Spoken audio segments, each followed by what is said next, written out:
Next, Charles Chauvel. Thank you, Mr Speaker. My question is to the Minister of Civil Defence and asks, to date, how many buildings have been demolished in Canterbury without notifications to the building or business owners? The Honourable John Carter.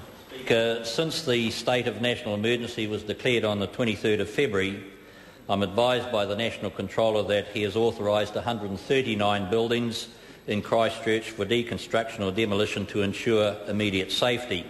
Of those 139, 17 were authorised without contact being made with the building owner, although thorough efforts were made to make such contact.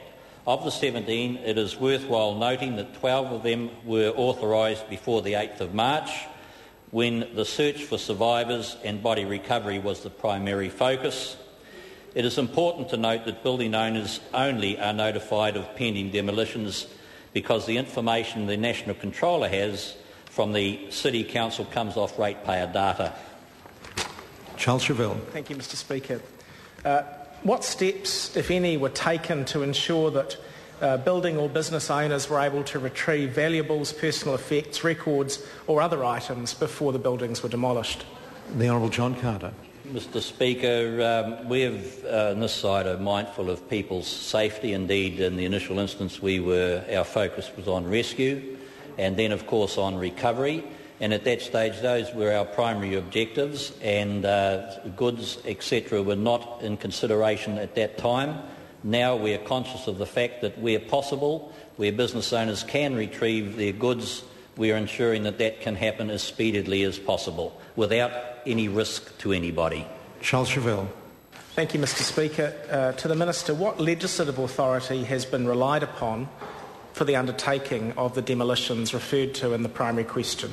The Honourable John Carter. Could he just repeat the question? I didn't hear it properly. I appreciate that. Charles Chauvel to repeat the question. Thank you, Mr Speaker. What legislative authority has been relied upon to undertake the demolitions referred to in the primary question?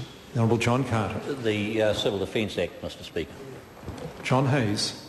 Mr Speaker, to the Minister of Civil Defence, what reports has he seen regarding the unauthorised demolition of commercial buildings in Christchurch? The Honourable John Carter. Mr Speaker, I have seen a number of reports where building and businesses owners have discussed building demolitions publicly. It is important to note that since the state of national emergency was declared on the 23rd of February, the National Controller advises me that there have been no unauthorised demolitions of building within the cordon. I was particularly concerned to see articles quoting Christchurch property owner Anthony Goff in the press on the 17th of March and the New Zealand Herald 20th of March, saying one of his Hereford Street buildings was demolished without his permission. It is clear that Mr Goff was notified early on that the building was severely damaged, in partial collapse, and was threatening the neighbouring buildings. It was inspected by two separate engineers who recommended demolition. Mr Goff was contacted and accepted the recommendations the building be demolished. And at the end of these questions, Mr Speaker, I intend to table those papers. Seek leave to table those papers. Charles Chauvel. Has the Minister seen reports that businesses are likely to be given access to the cordon zone from late this week, and are those reports correct? The Honourable John Carter. Pardon? Mr Speaker, yes, that is correct, that we are endeavouring to do our very best to ensure that business owners can have access to their business. We think it's important, as rapidly as we can, that that takes place.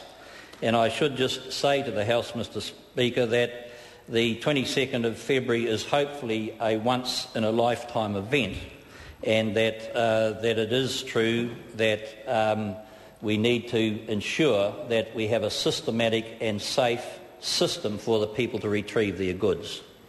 Charles Chauvel. Thank you, Mr Speaker. Has he seen reports that one building owner found out about the demolition of her building while she was watching a video playing at the Earthquake Memorial Service? If so, is that good enough? If not, what further action will be taken to prevent or minimise demolitions without notice? Mr Speaker, as I said earlier, the devastating earthquake on the 26th of February is hopefully a once-in-a-lifetime event. There are issues that we do need to deal with, and these are one of them. In this particular person's case, I have seen those reports, I'm prepared to concede, Mr Speaker, and this may come as a surprise to some of my colleagues, indeed all of them possibly, that I'm not actually totally perfect and that there's things that we're learning as we make our progress on this issue. Question number